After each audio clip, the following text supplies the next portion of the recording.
Do I know that it's 97 degrees outside? Yes, I do. Let a woman live. Happy fall, y'all.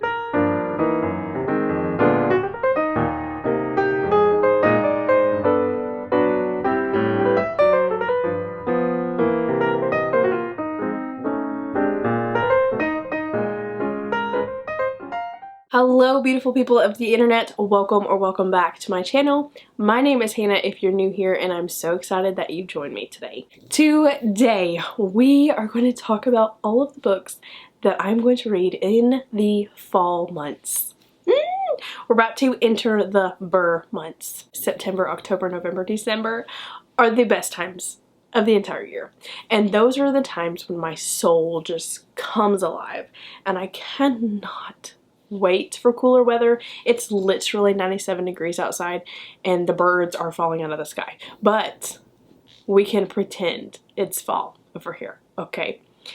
So here are all of the books that I'm hoping to get to during those fall crispy evening times where I'm living my best life.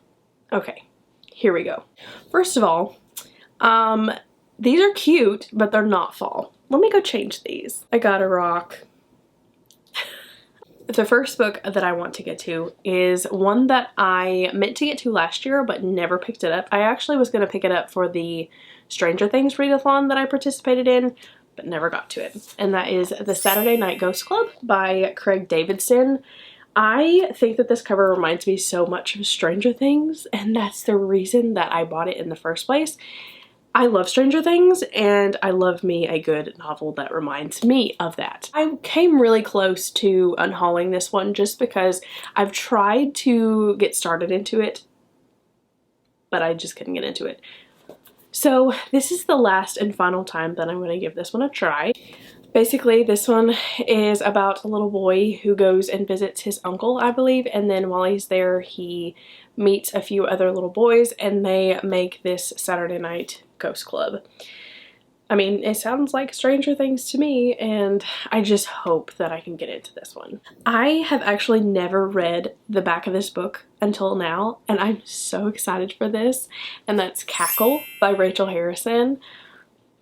Oh my gosh. So apparently this is supposed to be giving Gilmore Girls vibes, and I'm here for it, okay? Sign me up quickly. So apparently this one is about a girl named Annie, and she takes a new teaching position in this picturesque small little town.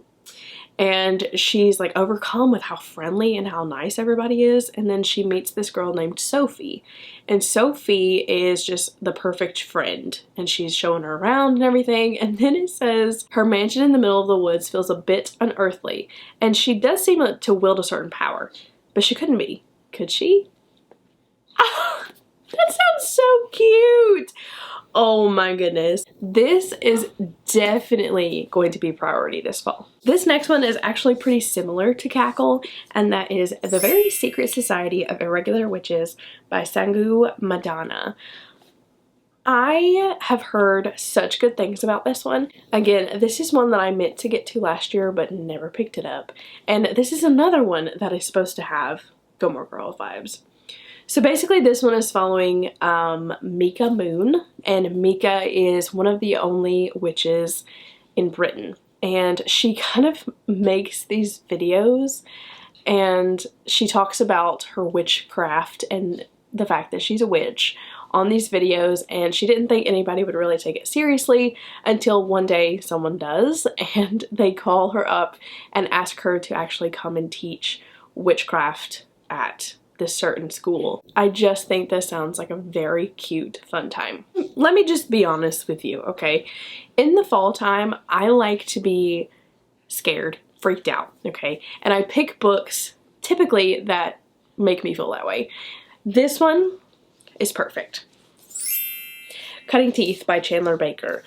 This is a recent book that I just hauled, and it's basically about blood-sucking 4-year-olds. I mean, that sounds like a good time, and it sounds like a freaking scary time. The next book that I want to get to is How to Sell a Haunted House by Grady Hendrix. I love me some Grady Hendrix. He wrote one of my favorite books of all time, The Southern Book Club's Guide to Slaying Vampires. I love that book. It's kind of like cozy, funny horror, if there is such a thing. I love his writing and I love his stories, and I will pick up a Grady Hendrix every freaking time. So apparently this one is about a haunted house with some creepy dolls in it. And the fact that all of his books take place in Charleston is one of my favorite things about his books, because I love Charleston and it's one of my favorite places to go. And usually most of the places in his books that he talks about, I've been there.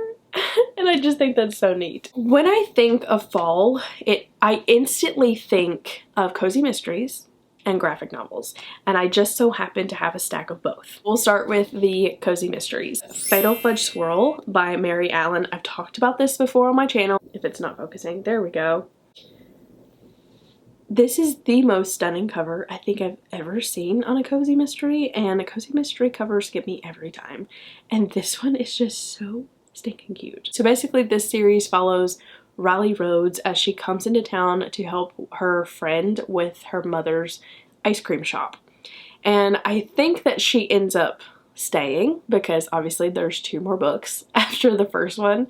And I'm thinking that this one takes place when there is a fall festival going on. I am so excited. I love Mary Allen's writing, and Mary Allen is the cutest human being ever. If you've never looked her up on Instagram, do yourself a favor and go do that. This next cozy is by Cleo Coyle, and that is The Ghost and the Haunted Portrait. I picked this up on a whim, and it's part of the Haunted Bookshop Mystery series. Basically, what I know about this one is that it follows our main character, Penelope, and she is hosting an art auction, and she has, you know, your typical pieces of art, and then she has this beautiful portrait of this woman, and she notices there's kind of something off about it, but she doesn't really let it get to her. And then while she's doing the auction, this man comes up to her and is like, I need that portrait. I need it. Like, I'm just drawn to it. So Penelope sells him the portrait, and he refuses to part with it even after like things start happening to him. I don't know, friend, that's kind of questionable. Okay, I would at least sell it back. Okay, just a thought.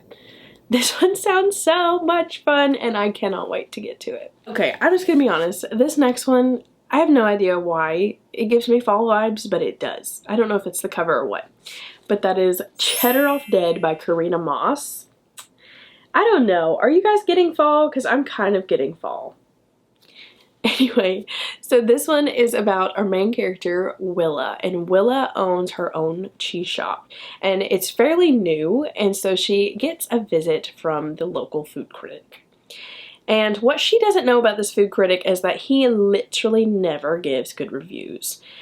And so she's kind of anticipating it, and then she finds him dead. But here's the catch. In his chest is one of her cheese knives. So it's not really looking good for our friend Willa. And the last cozy that I cannot wait to get to in the fall time is The Cider Shop Rules by Julie Ann Lindsay. And this is book number 3 of the Cider Shop Mystery series. So back a few months ago, I read the first book in this series, and it follows Winnie and her grandmother as they own this orchard. And in this one, they are having a fall festival. And let me just read like one single sentence of the back. Blue Ridge mountain foliage is in full bloom. And best of all is Jacob Potter's pumpkin farm, where his hay rides, piglet races, pumpkin picking, and corn maze are time-honored draws for locals and tourists alike. That's why it's such a shock when Mr. Potter is found dead. Okay, and then I told you that the other thing I think of when fall time comes around is graphic novels. So here's the list of the graphic novels that I hope to get to. None of us are surprised that this is on this list, okay? I will read this 18 times during the fall time, and proudly, because I absolutely love this graphic novel. If you've never read this graphic novel, if you ever get a recommendation from me at all, please let it be this. Please let it be this. This is the cutest graphic novel you will ever pick up in your entire life. This is Pumpkinheads by Rainbow Rowell. So basically this one is following our two main characters who are about to graduate high school. And every year they work their town's pumpkin patch. And obviously this is their last fall doing that because they're about to separate and go off to college. And everything about this book, from the food, the atmosphere, I mean, it shows you everything about this fall festival, about this pumpkin patch. And I just want this to be in my town. Okay, why can't this be here? Oh, yes. At the front of the book, they have the map of the pumpkin patch. I don't know if you can see that. And then on the back, it continues. Is that not the cutest thing? Is that not the cutest thing? I am obsessed with this graphic novel, and I promise you, if you want a good fall time, you're going to find it in here. This next graphic novel, I have a feeling, is the exact opposite of that one, and that is Through the Woods, Stories by Emily Carroll. And I'm going to just read you the back, because it's short and sweet. 5 mysterious, spine-tingling stories follow journeys into and out of, the eerie abyss. Come take a walk in the woods and see what awaits you there. I have a feeling, again, oh my heavens, oh my goodness. So I need to read this one first and then Pumpkinheads. Here's another one that I have no idea why it gives me fall vibes, but it does. I think I just want to read this one so bad I'm just kind of claiming that it's fall. And that's Delicates by Brenna Thumler. This is book number 2 and it follows Sheets. And Sheets is my favorite graphic novel of all time. I love that one so incredibly much.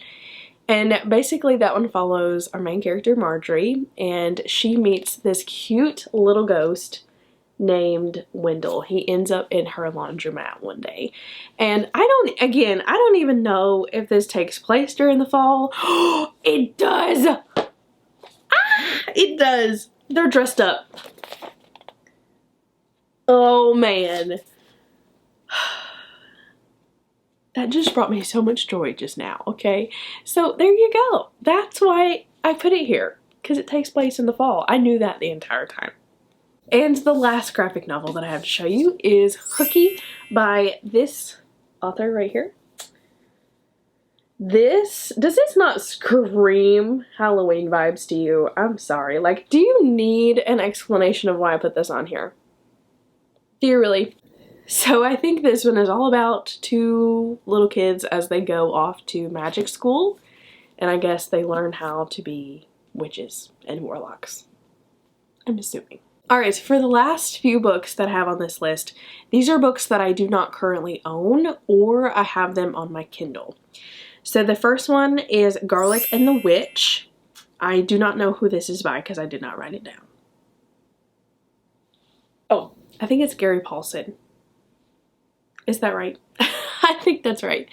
Anyway, Brie Paulson. I don't know. Somebody Paulson. But you can see it. You can see it. I just can't. So I read Garlic and the Vampire last fall and absolutely adored that one. It's about this cute little garlic who gets sent up to this castle that somebody has rudely moved into. And it was actually a vampire, and obviously garlic and vampires don't mix. And that was just such a cute one. I loved that one, and obviously I know this one is going to be just as cute. Okay, the next book is part of a cozy mystery series, and again, I don't own it. And that is Town in a Pumpkin Bash by B.B. Haywood. I actually own most of the books in this series, except for this one.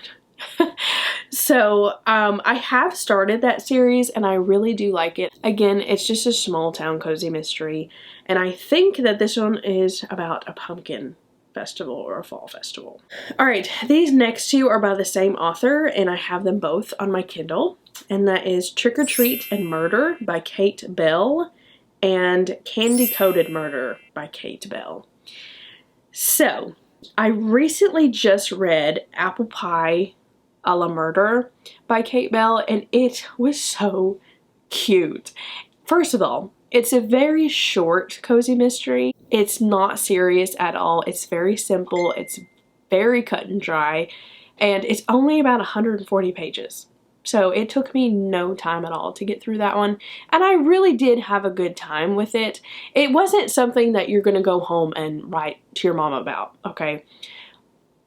But it was a good time while I was reading it. So Trick or Treat and Murder is the second book in that series, and I think Candy Coated Murder is a different series. But they obviously both take place around the fall time and around Halloween, and I'm here for it. And the last book that I needed to get my hands on for the fall time is Just Don't Fall by Emma St. Clair. So this is actually part of a 6-book series, I believe, that a couple of authors have come together and they've wrote a book in this series. So each author has wrote a book in this series. So I think the whole series is centered around fall. It's a romance series. I forgot to mention that. And I'm pretty sure this one is a hockey romance. A hockey romance in the fall time? Are you kidding me? And there you have it, my friends. Those are all of the books that I'm hoping to get to in the fall time. I'm so excited about all of them. Whether I get to them all or not, that's debatable. But I'm hoping to live my best fall life here pretty soon. If you made it this far into the video, please leave me a leaf emoji because I want the leaves to be a crisp brown orange right now, but they're not. They're still thriving, which is great, but we would rather it be fall. Go ahead and leave this video a like if you enjoyed it, and hit that subscribe button if you want to stick around, and I will see you in my next video. Bye, friends.